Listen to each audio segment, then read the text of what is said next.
এই শ্রীরামপুরের সাংসদ আমাদের সম্মানীয় ভারতবর্ষের উপরাষ্ট্রপতি জগদীপ ধনখড়, যিনি রাজ্যসভার চেয়ারম্যান, ওনাকে নকল করে দিল্লি উড়িয়েছে। এটা শোভা দেয় না, এটা শুধু তৃণমূল কংগ্রেসের কালচারকে দেখায়।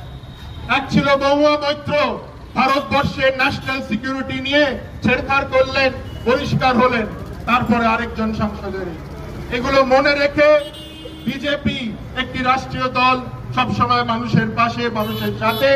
আপনারা তিনটে রাজ্যের মানুষ যেভাবে মোদিজিকে আশীর্বাদ করেছেন, সেটা মনে রেখে ভারতীয় জনতা পার্টিকে আশীর্বাদ করবেন, বিজেপিকে গ্রহণ করবেন, এটাই অনুরোধ। উদ্বাস্তু সেলকে অনেক অনেক অভিনন্দন এবং সাধুবাদ যে আপনারা এই সুন্দর কার্যক্রম আজকে আয়োজন করেছেন। সকলকে ধন্যবাদ। একবার সবার একসাথে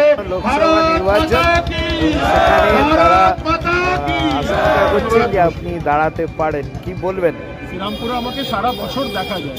2018 থেকে এখানে কাজ শুরু করেছি।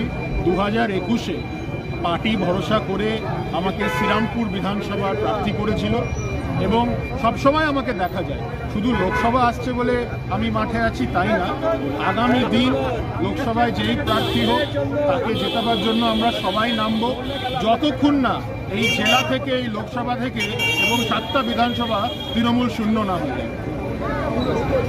Thank you.